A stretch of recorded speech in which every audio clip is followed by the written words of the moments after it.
ሰላም የተወደዳችሁ የስፖርት 365 ዝግጅታችን ነው። አርሰናል ከቸልሲ ጋር የሚያደርገው ጨዋታ የማንቸስተር ሲቲ ማሸነፍ ተከትሎ ተጠባቂነቱ ይበልጥ ጨምሯል። በእርግጥ በአርሰናልና በቸልሲ መካከል ሰፊ ልዩነት አለ። ለመሆኑ ልዩነቱ እንዴት ሰፋ የሚለውን እናያለን። አርሰናል የድሮውን ቸልሲ፣ ቸልሲ ደግሞ የድሮውን አርሰናል የሚመስል መልክ አላቸው። ይሄ እንዴት ሆነ የሚለውን ነገር በዝርዝር እንመለከታለን።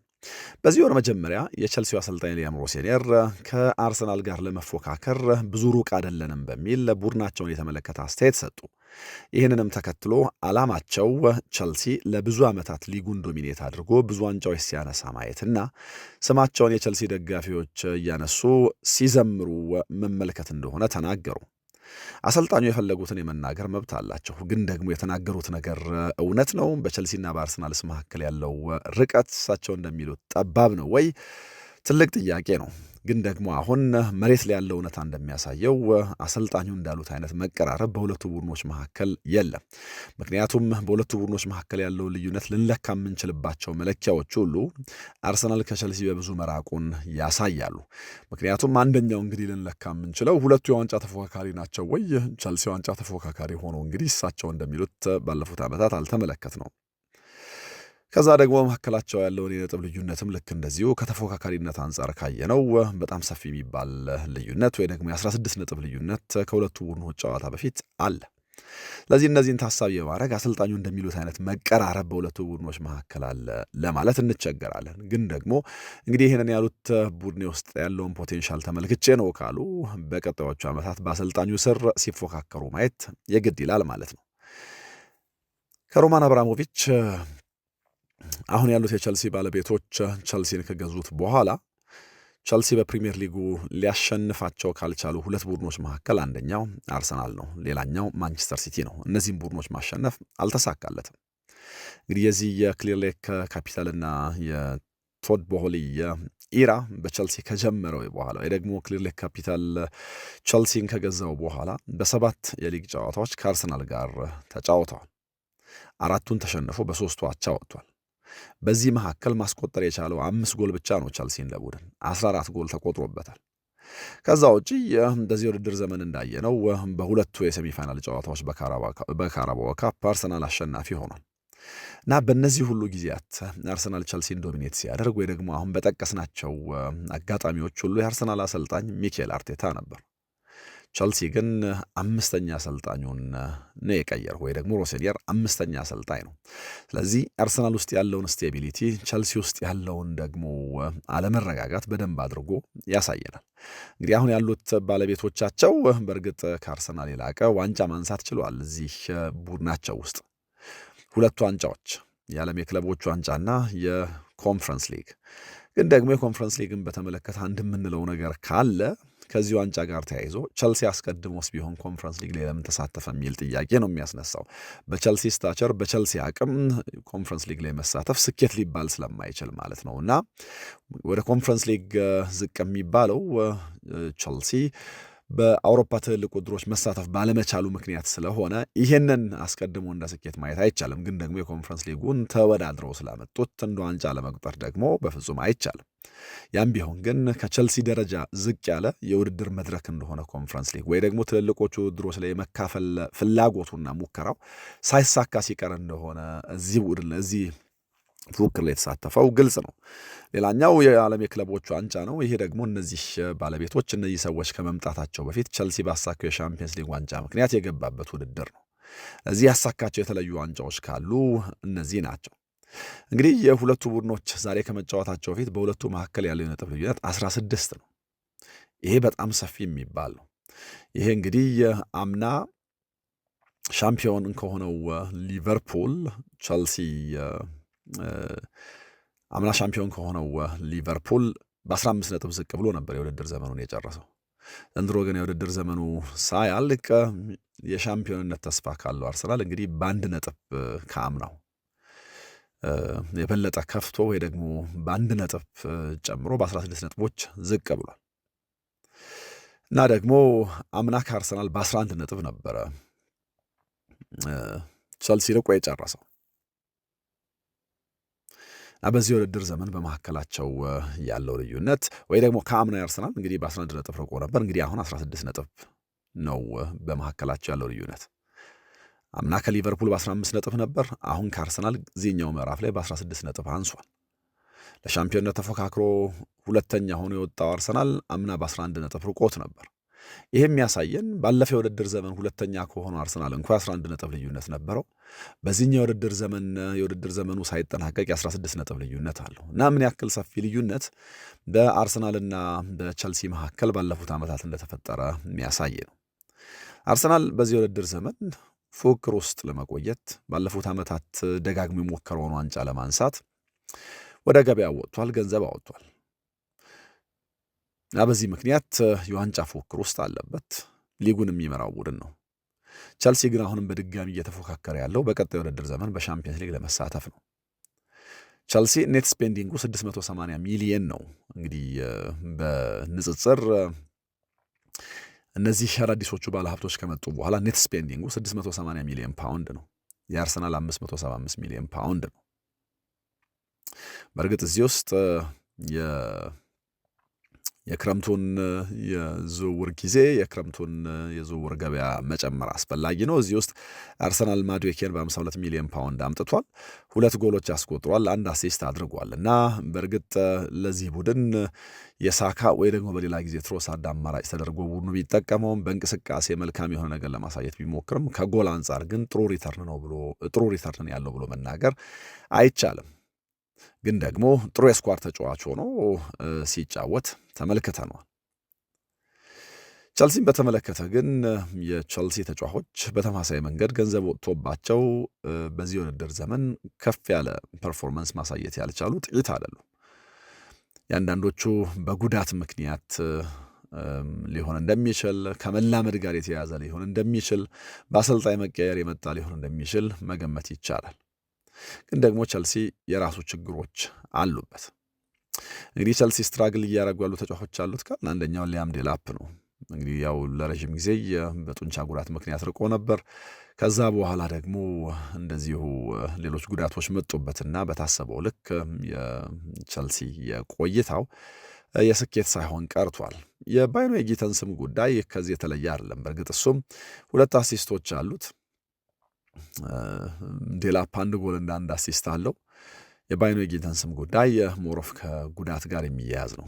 ጋርናቾ በታሰበው ልክ ነገሮችን የማድረግ አቅም ማግኘት አልቻለም። 1 ጎልና 3 አሲስቶች አሉት።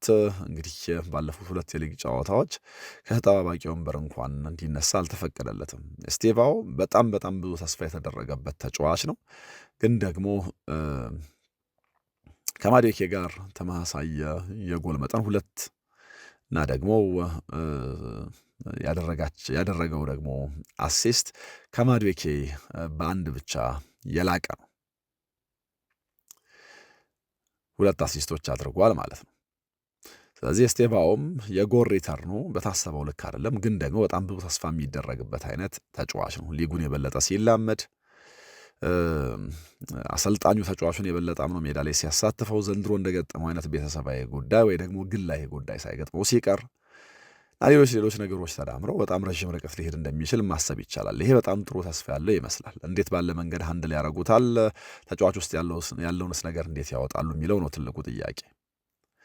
ግን እንደ ማዱዌኬ ሁሉ እዚህ የቸልሲ ቡድን ውስጥ እንደው ተስፋ ያለው እንኳን ቢሆን የጎል ሪተርኑ የጎል ተሳትፎ በጣም ሰፊ የሚባል አይደለም። ማዱዌኬ ባለፈው የውድድር ዘመን ቸልሲ ውስጥ 7 ጎሎች አስቆጥሮ 4 አሲስቶች ኖረውት ነው የጨረሰው። ጄደን ሳንቾም እዚህ ቡድን ውስጥ እንደነበረ እናስታውሳለን። 3 ጎሎችና 4 አሲስቶች ነበሩት።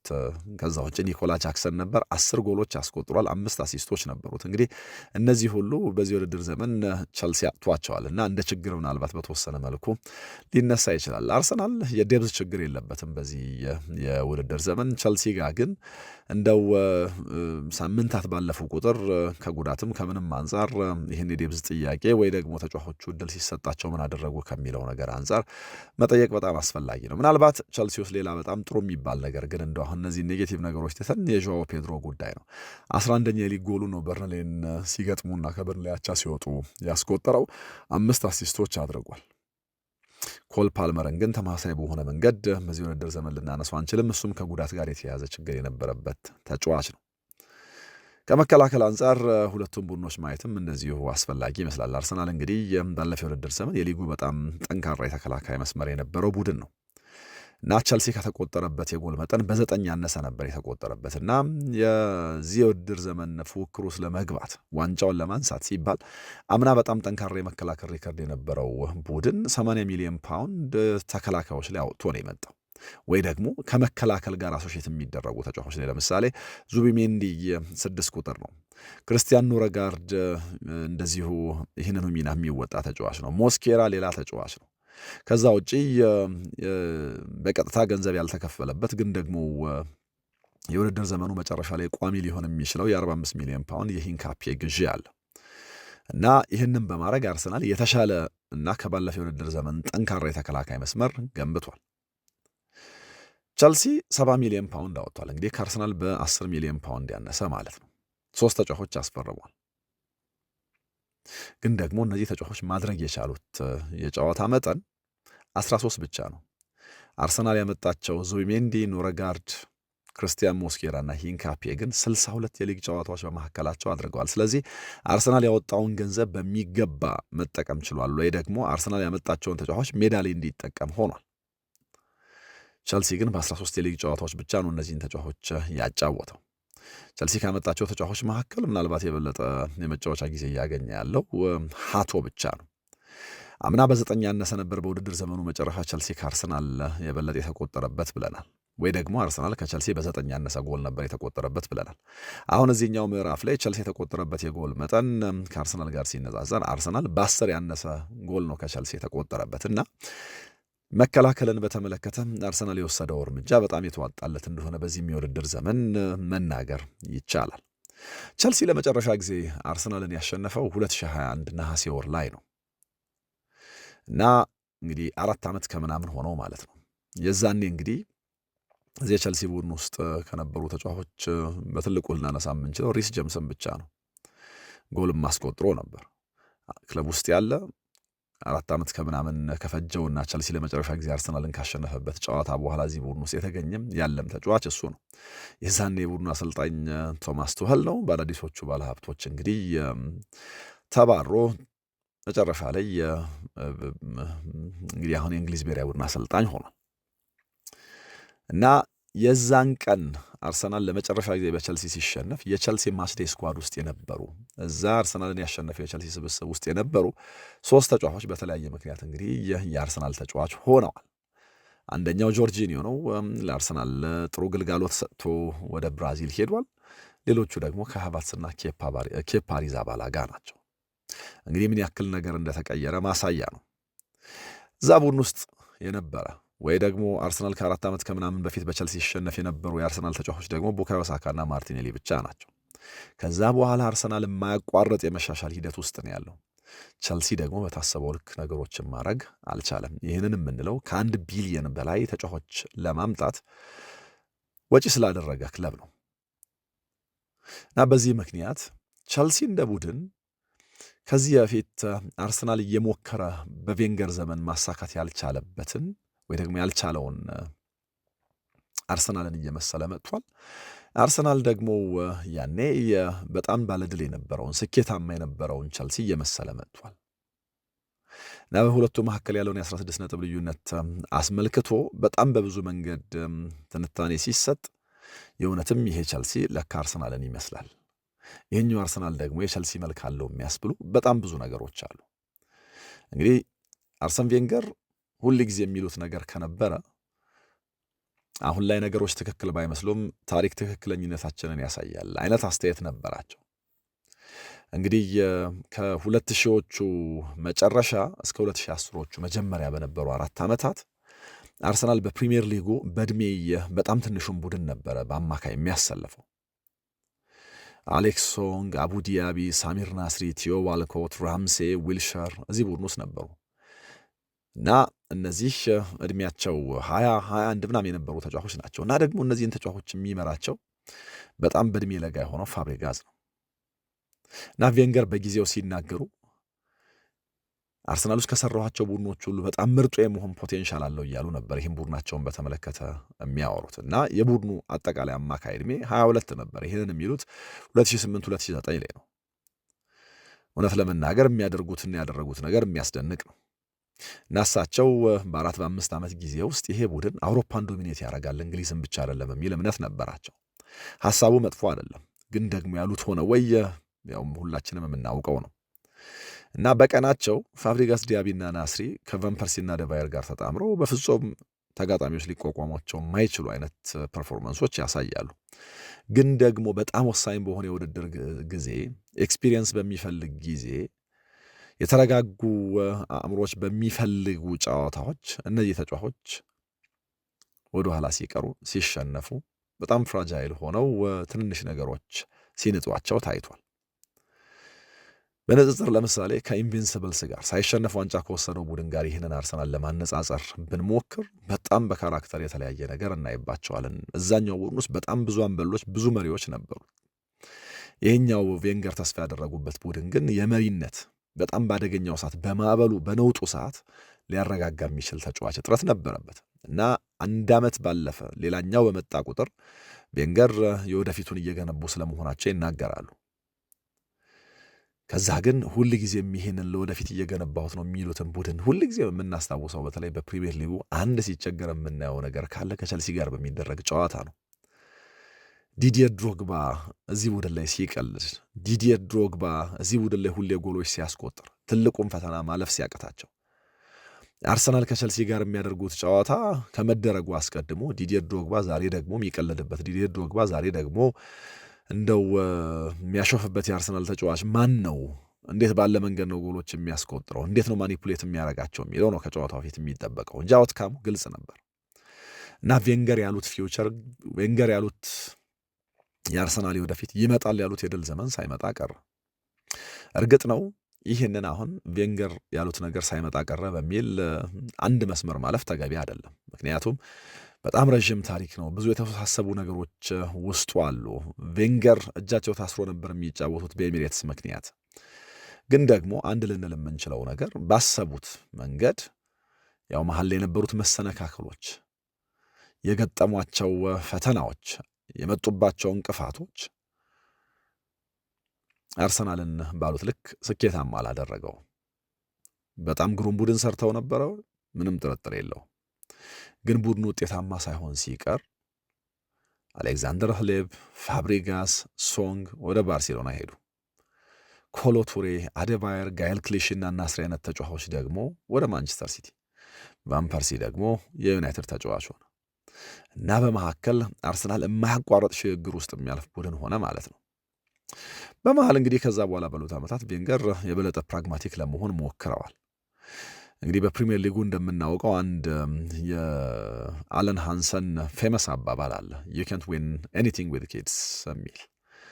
በቃ በህፃናት በለጋ ልጆች በለጋ ተጫዋቾች ምንም ማሸነፍ አይቻልም የሚል አይነት እና ቬንገር ይህንን ካረጋገጡ በኋላ ፕራግማቲክ ለመሆን ኤክስፒሪየንስ ያላቸውን ተጫዋቾች ለመጨመር ሙከራ አድርገዋል። ግን ደግሞ የረፈደ ይመስላል። አለን ሃንሰን ዩናይትድን በተመለከተ ነው ይህንን ያለው። በእርግጥ ዩናይትድ አለን ሃንሰን ስህተት እንደሆነ አስመስክሯል ወይ ደግሞ አለን ሃንሰን እንደው ንግግሩ እንዲወጣው ተገዷል። በጣም ብዙ ስንሰማ የኖርነው ነገር ነው። ምክንያቱም ጋሪ ኔቭል፣ ኒኪ ባት፣ ዴቪድ ቤካም፣ ፖል ስኮልስ እነዚህ የጠሯቸው ተጫዋቾች 21 ነበሩ። ፊሊፕ ኔቭል 19 ዓመቱ ነበር እና የፕሪሚየር ሊግ እና የኤፍ ኤ ካፕ ዋንጫዎችን አንስተዋል። ግን እንደው በግርድፉ ያለን ሃንሰን ሐሳብ እነዚህን ተጫዋቾች በማየት ትክክል ነው ብንል እንኳ እነዚህ ተጫዋቾች ግን ቡድናቸው ውስጥ ማነበረ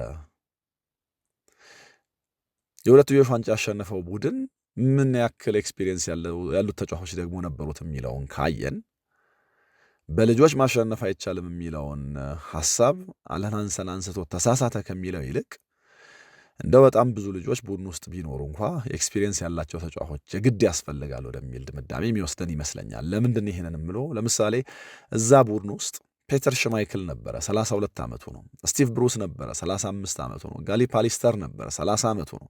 ዴኒስ ዮሪን 30 ዓመቱ ነው። ኤሪክ ኮንቶና 29 ዓመቱ ነው። ሮይኪን 24 ዓመቱ ነበር። ግን ደግሞ ለ24 ዓመት በጣም የበሰለ ነበር እና ይሄንን ከግምት ስናስገባ በእድሜ ለጋ እንኳን ቢሆኑ ኤክስፒሪየንስድ በሆኑ ተጫዋቾች የታጠረ ደግሞ ነበረ። ስለዚህ ሁለቱን ብሌንድ ማድረግ፣ ሁለቱን አጣምሮ ለመጫወት መሞከር የበለጠ ስኬታማ ሊያደርግ እንደሚችል መናገር እንችላለን።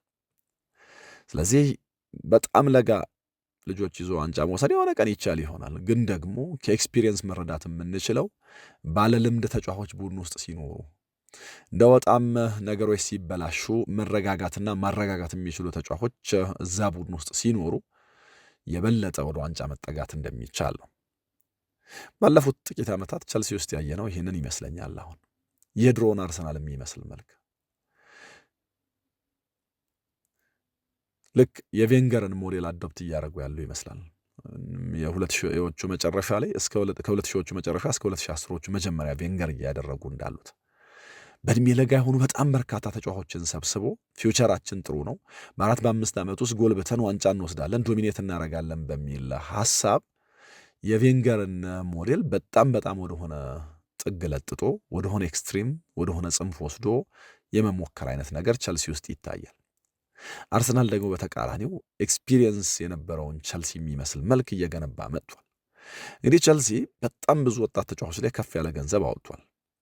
አንዳንዶቹን በውሰት ሸኝቷቸዋል። እንግዲህ ጎልብተው ይሸጣሉ፣ አንዳንዶቹ ደግሞ ቡድኑን ያገለግላሉ በሚል እሳቤ ማለት ነው። አርሰናል ያኔ በፕሪሚየር ሊጉ ያንን ወጣት ቡድን ይዞ ለመጫወት ሲሞክር ከ2008/9 እስከ 2011/12 ባለው ጊዜ የአርሰናል አቬሬጅ ዕድሜ በአጠቃላይ በእነዚህ ጊዜያቶች ከ24 ዓመት ከአንድ ወር እስከ 25 ዓመት ከ280 ቀን ነበር። የቸልሲ ግን ከዚህ በጣም በተለየ መንገድ ለምሳሌ ከ2023 የክረምት ወር ጀምሮ ላይናፑን ለማየት ብንሞክር በፕሪሚየር ሊጉ ታሪክ ሁሉ በጣም ወጣት የሆነውን ቡድን ነው ቸልሲ እያሰለፈ ያለው ከሳምንት ማለት ነው። አቬሬጅ የቸልሲ ዕድሜ በተለይ ስታርቲንግ ላይናፑን ጀማሪዎቹን ካየን ከ25 አልፎ የሚያውቅበት ጊዜ የለም። በአብላጫው ከ24 በታች ነው እና ልክ አርሰናል እያደረገ ያለውን ነገር እያደረገ ለመሆኑ ማሳያ ነው። የድሮን አርሰናል ይመስላል ብለን የጀመርነው ለዚህ ነው። ግን ደግሞ ከአርሰናልም በጣም ወደሆነ አይነት ጽንፍ ለጥጦታል። ልክ ያኔ አርሰናል ውስጥ እንደነበረው አይነት መኩራራት በስታንፎርድ ብሪጅም በተመሳሳይ መንገድ ወጣት ተጫዋቾችን ከማሰለፍ ጋር የሆነ አይነት መኩራራት አለ። በአምስቱ የአውሮፓ ትልልቅ ሊጎች እንግዲህ አራተኛው ወጣት ቡድን ነው ቸልሲ። በጣም ቀዳሚው በትንሽ ዕድሜ በጣም ብዙ ተጫዋቾች የሚያሰልፈው የፈረንሳዩ ስትራስቡርግ ነው። እንደ አጋጣሚ ሆነው ደግሞ የስትራስቡርግ በቸልሲ ባለቤቶች የሚመራ ወይ ደግሞ የቸልሲ እህት ክለብ ነው።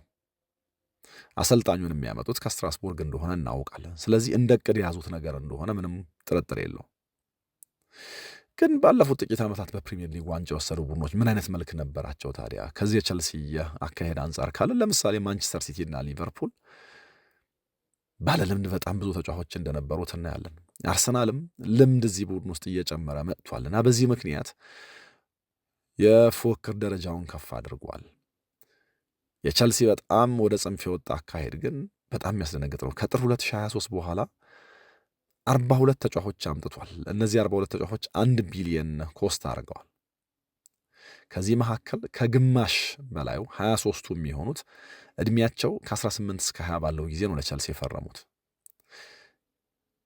ሌሎቹ 9 ተጫዋቾች 21 ወይም 22 ሆነው ነው የመጡት።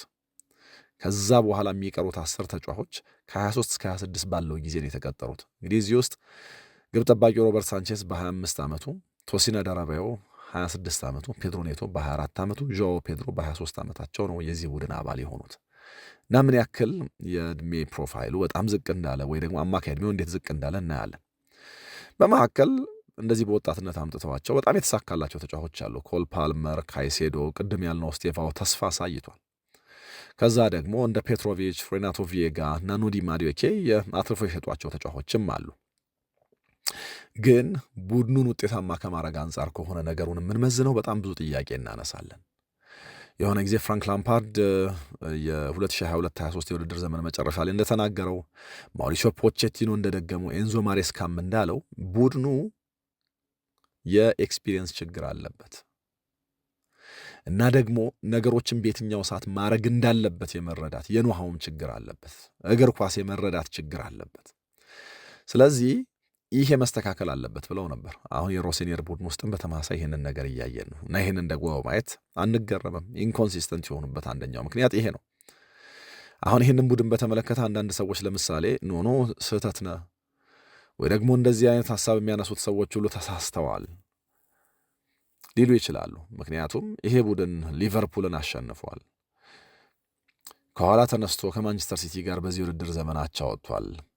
ካይሴዶ በቀይ ወጥቶ በጎዶሎ ተጫዋች አርሰናልን ተፈታትኗል።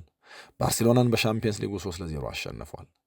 ከዛ የኮንፈረንስ ሊጉን አሸንፏል። የዓለም የክለቦቹ ዋንጫን ፓሪስ ሳን ዠርማን የወቅቱን የአውሮፓ ሻምፒዮን በማሸነፍ አሸንፏል።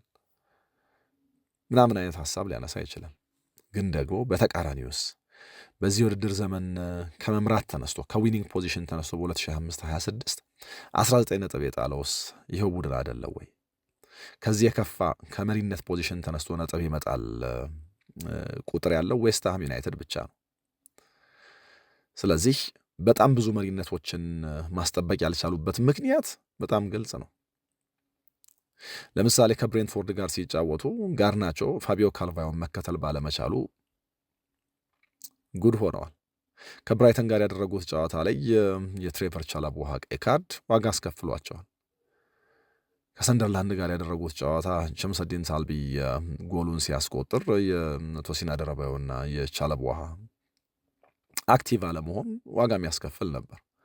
ከሊድስ ጋር የተደረገው ጨዋታ ላይ ካይሴዶ የሰራው ጥፋት ሊድስን ወደ ጨዋታው መልሶታል እና በጣም ብዙ ስህተቶች ይሰራሉ። ከበርንሌ ጋር መጨረሻ ያደረጉት ጨዋታ ፎፋና ሊያስወግድ የሚገባውን የቀይ ካርድ ተመልክቷል።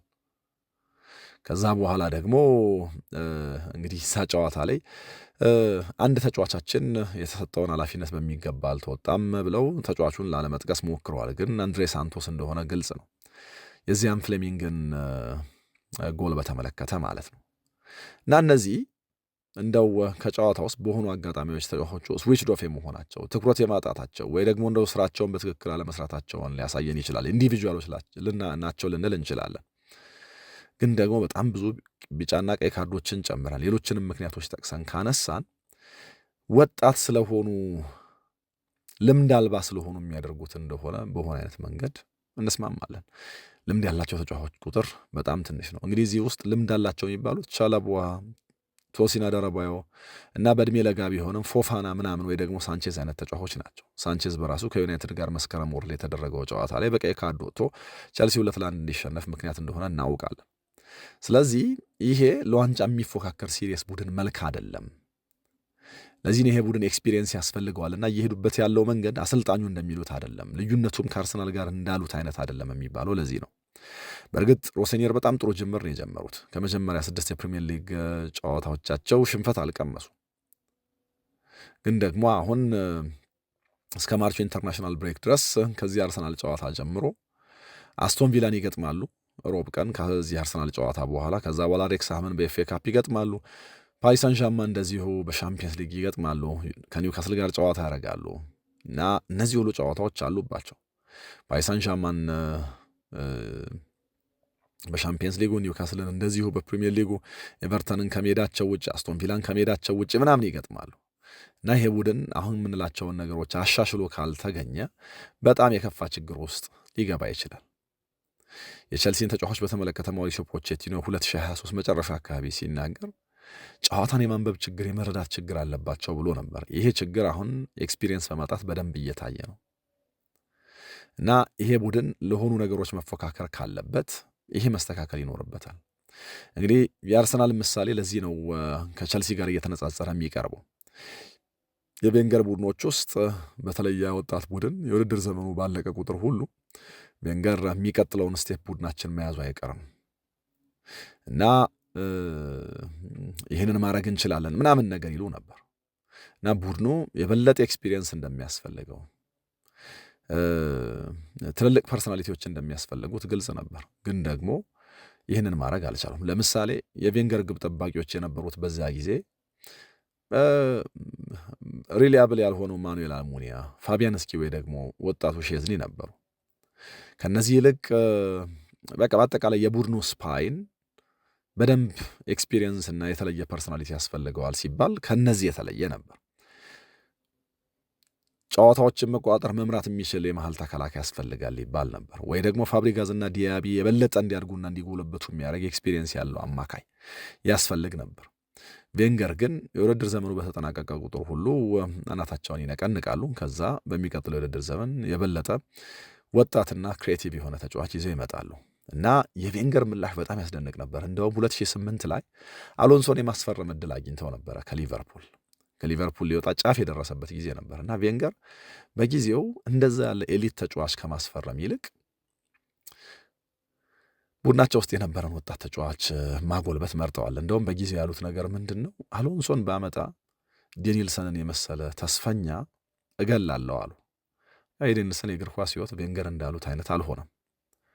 ግን ደግሞ አሎንሶን ባለማምጣት በጣም ዋጋ ከፈሉ። በቀላሉ ሊያገኙት ይችሉ ነበር እና ወዲያው ያ የውድድር ዘመን ተጀምሮ ጥቂት እንደቆየ ፋብሪጋዝ የአማካይ ክፍላቸው ላይ በእድሜ ትልቁ እኔ ነኝና ይህንን ቡድን እንደዚህ ባለው ጊዜ መምራት ወይ ደግሞ የወንድ ኤክስፒሪየንስ በማጣት መቸገሩን ከማሰብ አንዳንድ ጨዋታዎችን ልምድ በማጣት ምክንያት ሉዝ እናደርጋለን የሚል አስተያየት ሰጠ እና ወዲያው መታየት ጀመረ ማለት ነው። አሁን ቸልሲን ስናይ የምናየው ተመሳሳይ ነገር ነው። ብዙ ለማየት ደስ የሚሉ ተጫዋቾች አሉት። ለወደፊቱ እየተገነባ ያለ ቡድን እንደሆነ ልናስብ እንችላለን። ግን ይሄ ፕሮጀክት አሁን 3 ዓመት አለፈው። እንግዲህ ጥር 2023 ላይ የተጀመረው እና እንኳን የፕሪሚየር ሊጉን ሊያሸንፉ ይቅርና ለፕሪሚየር ሊጉ ሲፎካከሩ በእነዚህ ዓመታት አላየንም እና ሙሉ በሙሉ ይሄ ያልተሳካ ነው፣ ወድቋል፣ ከስሯል ይሄ ሀሳብ ለማለት እንኳን እንደው መጠበቅ ቢኖርብን ግን ደግሞ ያንን አርሰናል የሚመስሉ መልኮች እንዳሉት በእነዚህ 3 ዓመታት መናገር ይቻላል እና ያኔ የአርሰናል የነበረው ዓላማ የቸልሲ ሆኖ ግን ደግሞ እስካሁን ድረስ ስኬት አልገዛም። የአርሰናል ዋነኛው ሐሳብ እነዚህ ተጫዋቾች አብረው ያድጋሉ፣ አብረው ማቹር ያደርጋሉ፣ ለረዥም ጊዜ ቡድኑ ዶሚኔት ያደርጋል ነበር። ግን ደግሞ ተጫዋች ማጎልበት በጣም በተለያዩ ምክንያቶች እንደታሰበው ላይሆን ይችላል። ምክንያቱም ያኔ አርሰናል አንደኛው ትልቅ ችግር የነበረው ተርኖቨር ነው፣ ተጫዋቾቹ አብረው ማደግ እንዳይችሉ የሚያደርግ እውነታ። ቸልሲ ምናልባት ከዚህ ትንሽ የተሻለ ነገር ሊኖረው ይችል ይሆናል፣ ምክንያቱም እንደ አርሰናል ተገዶ ብዙ ተጫዋች ላይሸጥ ስለሚችል። ግን ደግሞ እዚህ ቸልሲ ውስጥም ቢሆን በአሰልጣኝ መቀየር ምክንያት የሚሰዉ ተጫዋቾች አሉ